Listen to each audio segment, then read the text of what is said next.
is Gabby. I'm going to be the massage therapy student for today, and this is my patient Justine. Today what we're going to be doing, we're going to be doing a manual length test for both the rectus femoris and also the pectoralis major. So we're going to begin with the pectoralis major.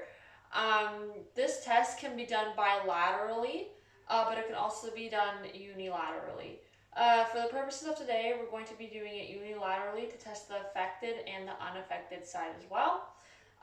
We have to keep in mind that the pectoralis major has two portions, the clavicular, and it also has the sternal portion. With the sternal portion, it runs more horizontal. With the clavicular, it runs more on diagonal. So first, we're going to be doing the unaffected side. So let's just say Justine's unaffected side is the right side. So first, I want to be testing those horizontal fibers, so the sternal portion. So I would support the opposite side, or the opposite shoulder.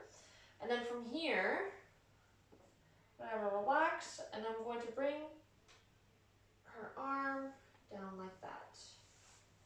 Okay. This test is really easy to test.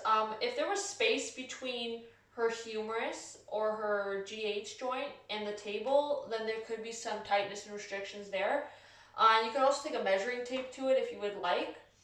But Justine's pec major, especially the sternal portion, is actually very loose. So Justine stretches a lot. She goes to the gym a lot.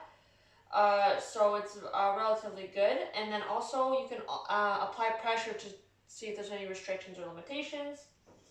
When I press down, it's just normal. There is no tightness there. But if there were tightness, it would maybe be elevated like this or like this. It depends how tight the patient's pec major, the sternal portion, would be. Next, I'm going to be doing the clavicular portion. Again, those fibers run more diagonally. So she's going to be mocking more of a Y movement than a horizontal movement. So from here, I would bring her back to the starting point, still supporting that opposite shoulder so it doesn't raise. And then from here, I would have her drop 45 degrees and be as relaxed as possible. Again, you can determine this by looking at the space between her shoulder and the table, and there is no space, so she doesn't have any restrictions. If there were restrictions, there would be space. So you would see something like this or like this. It really all depends how restricted the patient is, but I'm going to test for Enfield anyway. So I'm going to press down. And again, that's all normal. There is no restrictions there or any excess movement either. So that was the unaffected side. Now we're going to continue on with the affected side. Okay. So stabilize this shoulder now. Around. And then from here again, the sternal portion. So we're going to go on a horizontal here. I'm going to drop. Yep, and you can see the same findings. I know you can't see in the camera here, but same findings. Her GH joint or her humerus is completely touching the table here. And when I press down, there is no restrictions or excess movement, so I would say it's normal. Now we're going to be doing the clavicular portion. So again, bring her back to that starting point. Make sure she's relaxed. And then bring her to that Y movement, or that 45 degrees. So have her drop down. And see if there's any gapping between the shoulder and the table here. And there is no space between the shoulder and the table. So I'm going to press down C here. Okay. And it's normal. So there's no excess movement or there is no restrictions here.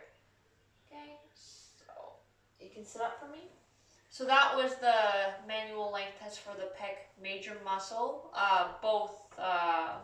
Both fibers or both ends. Now we're going to be doing the rec fem manual length test.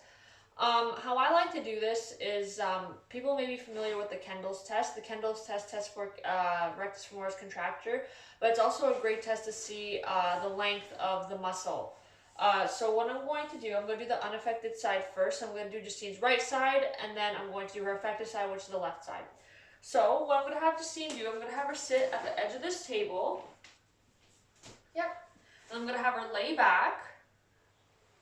And then I'm going to have her bring her left knee to her chest and hold it there.